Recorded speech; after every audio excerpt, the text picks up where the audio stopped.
तो सब्जी काटने वाला चाकू जरा तेज रखो, स्पष्ट बोल रही हूँ, चाकू जरा तेज रखो, चाकू जरा तेज रखो। दिया जाता है। साध्वी प्रज्ञा के इस बयान से लगता है कि प्रधानमंत्री मोदी के 8 वर्षों के शासनकाल में अराजकता आ गई है। आपकी सुरक्षा अब सरकार नहीं कर सकती, इसलिए रसोई में रखा तसला, ढक्कन, कद्दूकस, चाकू वगैरह, बेलन वगैरह आपकी सुरक्षा में तैनात कर दिए जाएं। बीजेपी की सांसद के बयान से लगता है कि अब सुरक्षा आपको खुद करनी होगी। जैसे अब सुरक्षा guard, bodyguard, home guard, police, सेना सब खत्म है, ये सब इनका वजूद नहीं है, ये सारी एजेंसियां खत्म हो गई हों जैसे। आप अकेले बच गए हैं और हमला होने वाला है, इसलिए चाकू और बेलन निकाल कर रखिए। 56 इंच और मजबूत सरकार से सुरक्षा नहीं होगी, आलू काटने के चाकू से होगी। औरतों के साथ गलत व्यवहार घर में ही होता है, जान पहचान के लोग ज्यादा करते हैं, मगर यह सब लड़कियों की असुरक्षा का मुद्दा नहीं बनता है। इनके नाम पर दूसरे समुदाय के लोगों को ललकारा जाता है, उनके खिलाफ आपके भीतर जहर भरा जाता है। ऐसे भाषण जोश तो पैदा करते हैं मगर होश ले लेते हैं, आपको नागरिक से हत्यारे में बदल देते हैं। आपको ही तय करना है कि आप क्या बनना चाहते हैं। जिस रसोई घर में किसी की ममता पकवान बनाती है, वहां अब हैवान तैयार किए जाएंगे, इस तरह के भाषण दिए जा रहे हैं। नफरत का यह जहर आपकी रसोई में घुसाया जा रहा है। इसी तरह धीरे धीरे आपके बच्चे जहर से लैस। नमस्कार, मैं रविश कुमार। अपनी लड़कियों को सुरक्षित रखो, अपनी लड़कियों को संस्कारित करो, अपने घर में हथियार रखो, कुछ नहीं तो सब्जी काटने वाला चाकू जरा तेज रखो। यह प्रज्ञा ठाकुर का बयान है, जो बीजेपी की सांसद हैं। उनके इस बयान में चाकू और लव जिहाद से लड़कियों की सुरक्षा का जिक्र है।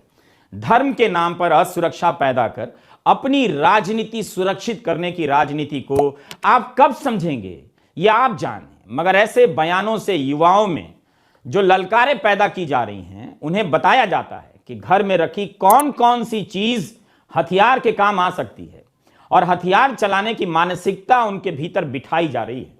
इस पूरी प्रक्रिया में युवाओं को या समाज को क्या बनाया जा रहा है, आपको बताने की जरूरत नहीं है। हर समय हथियार चलाने की, या जो हथियार नहीं है उसे भी हथियार की तरह देखने की यह राजनीति किसी को डॉक्टर नहीं बनाती है, दंगाई बनाने के रास्ते पर अवश्य ले जाती है। यह समझना जरूरी है कि यह असुरक्षा क्यों है। क्या वाकई आप धर्म को लेकर इतने असुरक्षित महसूस करने लगे हैं? अपनी लड़कियों को संस्कारित करो, अपने घर में हथियार रखो, कुछ नहीं तो सब्जी काटने वाला चाकू जरा तेज रखो, स्पष्ट बोल रही हूँ, चाकू जरा तेज रखो, चाकू जरा तेज रखो। इस शान पर चाकू की धार इसलिए तेज नहीं की जा रही है कि किसी की गर्दन काटनी, बल्कि इसलिए कि जब यह रसोई घर में पहुंचे तो बंदा गोभी कटे, बंदा नहीं। पूर्वोत्तर की इस रसोई में बंदा गोभी की बारीक कटाई हो रही है ताकि खाने वाले का मन अच्छा हो जाए और वह पेट भरने के बाद केवल प्यार के बारे में सोचे, सेहत के बारे में सोचे।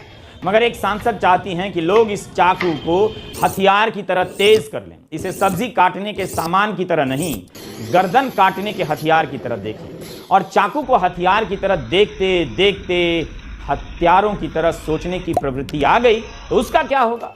जिस चाकू से आप रोज प्याज काटते हैं, साध्वी प्रज्ञा चाहती हैं कि आप उसे हत्या के बदले के हथियार के रूप में देखें।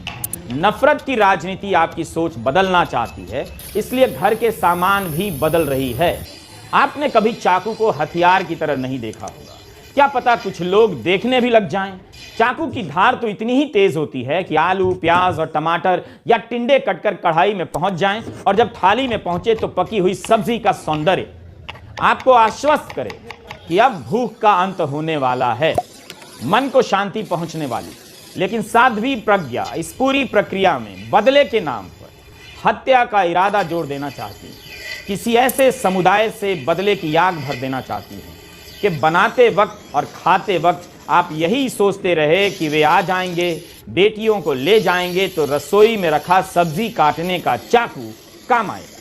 कल्पना कीजिए, जिस चाकू से आलू बारीक कटता हो उससे किसी की हत्या हो और फिर वह वापस रसोई में लौटकर आलू काटने के काम में लग जाए, तो क्या आप उस चाकू से कटे आलू की भुजिया खा पाएंगे?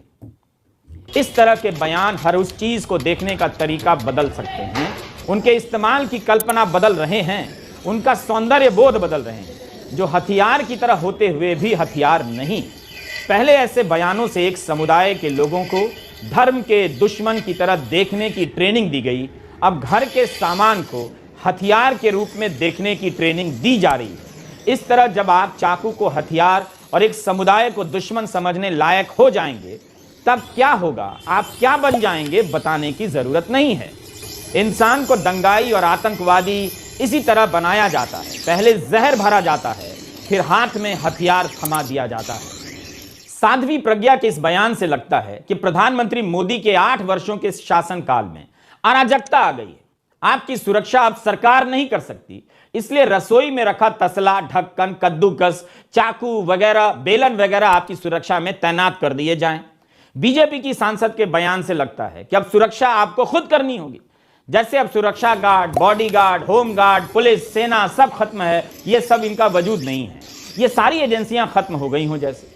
आप अकेले बच गए हैं और हमला होने वाला है, इसलिए चाकू और बेलन निकाल कर रखिए। 56 इंच और मजबूत सरकार से सुरक्षा नहीं होगी, आलू काटने के चाकू से होगी। लोकसभा में गृह मंत्रालय ने बयान दिया है कि गुजरात में हर महीने 45 महिलाओं के साथ बलात्कार के मामले दर्ज हो रहे हैं। 6 महिलाओं पर एसिड से हमला होता है।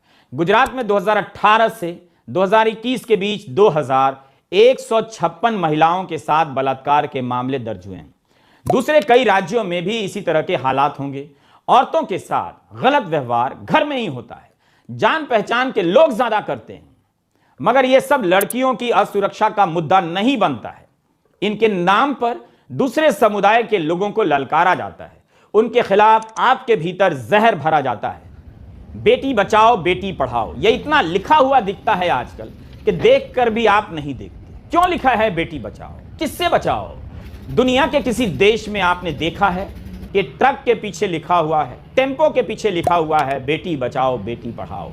यह इसलिए लिखा है कि साध्वी प्रज्ञा जिस समाज को अपनी लड़कियों की सुरक्षा के लिए चाकू की धार तेज करने के लिए कह रही हैं, उसी समाज का एक हिस्सा चाकू के बिना ही बेटियों को गर्भ में मार देता है। वह बेटियों की भ्रूण हत्या करता है। इसलिए नहीं करता है कि लव जिहाद हो जाएगा और दूसरे धर्म में शादी हो जाएगी, बल्कि इसलिए करता है कि अपने ही समाज में बेटियों की शादी का वह बोझ नहीं उठा पाएगा। बेटियों को संपत्ति का वारिस नहीं समझता, हक नहीं देना चाहता।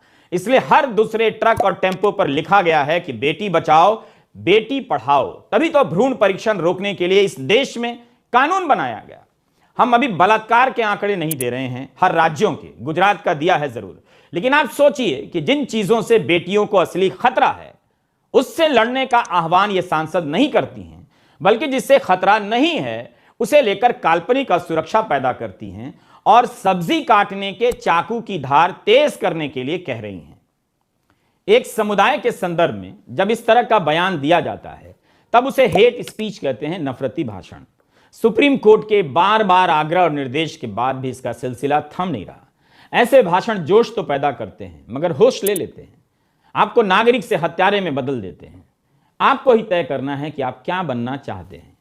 जिस रसोई घर में किसी की ममता पकवान बनाती है, वहां अब हैवान तैयार किए जाएंगे, इस तरह के भाषण दिए जा रहे हैं। नफरत का यह जहर आपकी रसोई में घुसाया जा रहा है।